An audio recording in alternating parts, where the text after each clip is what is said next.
The first time it happened, I blamed myself. Maybe I left something open, maybe a butt dial, maybe I'd hit record by mistake.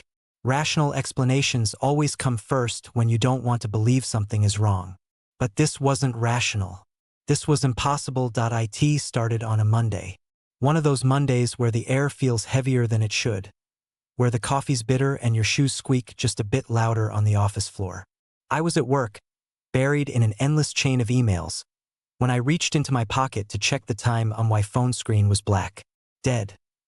Which was odd. I had charged it that morning and I hadn't touched it much since. I pressed the power button, but nothing happened. No buzz, no screen, no response. It was just off.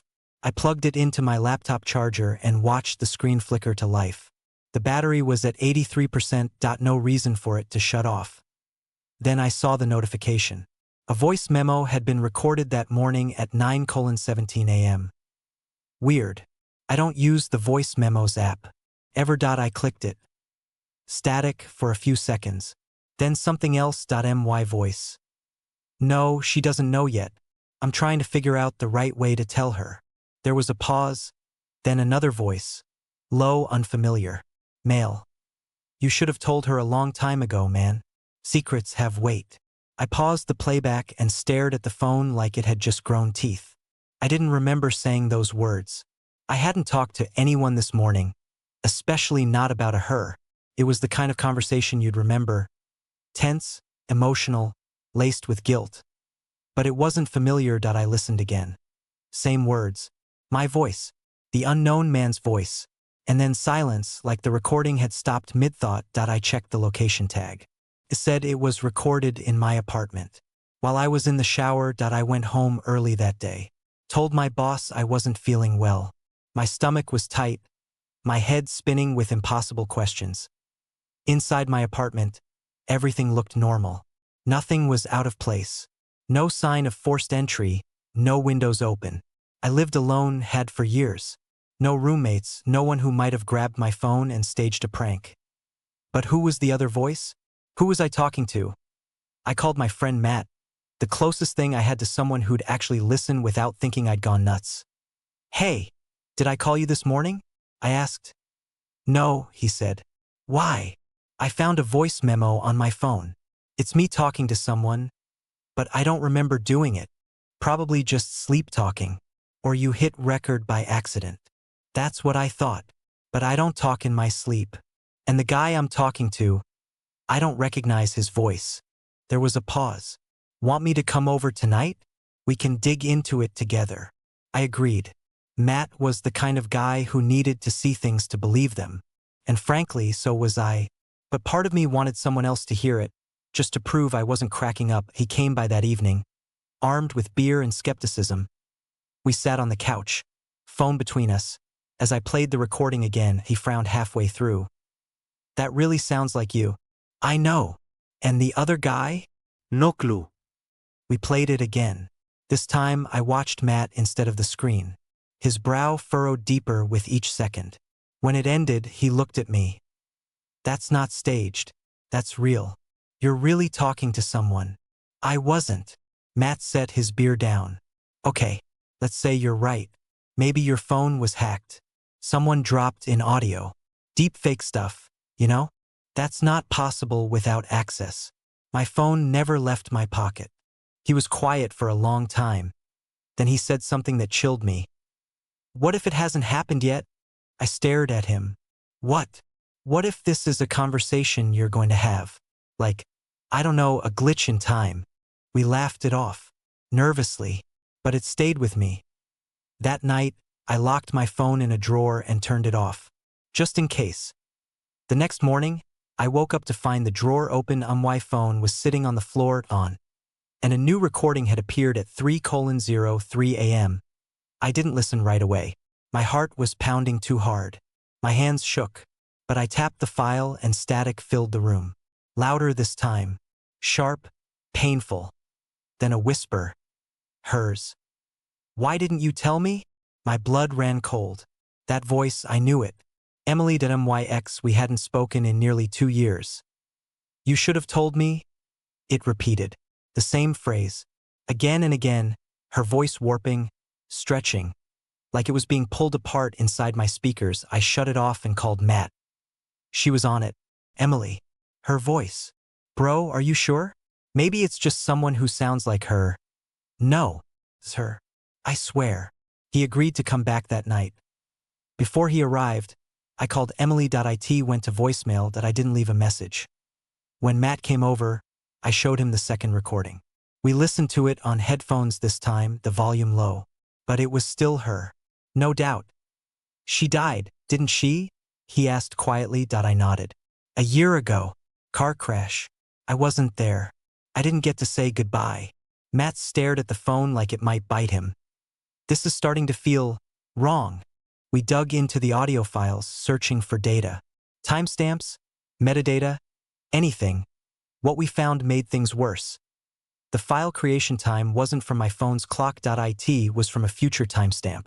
2 days ahead. We triple-check.it was like the phone knew what was coming before I did. Then came the third recording. 3 voices. Mine. Emily's. And someone else. The man from the first message. He doesn't know yet. He still thinks this is about guilt. Emily responded. He'll find out soon. They always do. Then a third voice, deeper, almost mechanical. He's listening. Shut it down. And static. Matt looked at me, pale. Man, this is messed up. Your phone's. It's like it's tapped into something it shouldn't be. Like what? He didn't answer. I didn't sleep that night. Every sound in the apartment felt louder. The hum of the fridge. The ticking of the clock. The occasional creak from the hallway. Then at exactly 3:03 a.m., my phone lit up by itself. New recording. I didn't touch it. Just stared at the screen as the waveform moved slowly. Recording something in real time. I picked it up and held it like it might burn me. The screen flashed. A single word appeared. Run. The file ended. Then the phone turned off. I tried to power it back on. Nothing. I ripped the battery out. Threw the phone in the kitchen drawer. Locked it. Matt came over again that morning. I told him everything. He didn't laugh. Instead, he suggested something I hadn't considered. Maybe it's not your phone. What do you mean? Maybe it's you. Your voice. Your memories. Something's leaking through. I stared at him. From where? He shrugged. A parallel version of you? A timeline that didn't happen? I don't know. But you said it started with guilt, right? About Emily. I nodded slowly. What if there's a version of you who did tell her? Who changed everything? And now it's bleeding into this one. It sounded insane. But not more insane than a haunted phone. That night, I pulled out an old flip phone. No smart features. Just calls and texts. But I couldn't help checking the drawer every hour. My smartphone was still there. Cold. Dead. Until it wasn't. At 3:03 a.m., it buzzed. The drawer shook, and the light came on by itself. The drawer shook so hard it rattled the nearby spoons. My heart was hammering against my ribs, a panicked rhythm that filled my ears. I stepped closer, slowly, like I was approaching a wild animal. The screen of the phone glowed behind the wood, casting a faint, pulsing light. It was vibrating in short bursts, a rhythmic buzz that felt like some kind of language. I took a breath and pulled the drawer open. The phone stopped moving. The screen was still on, but dimmed. A new recording was already saved. This one had no title, just a length, 3 minutes and 33 seconds. I didn't want to press play. But I did. This time there was no static. No build-up. The voices came through clear as day. You shouldn't have stayed. It was my voice again.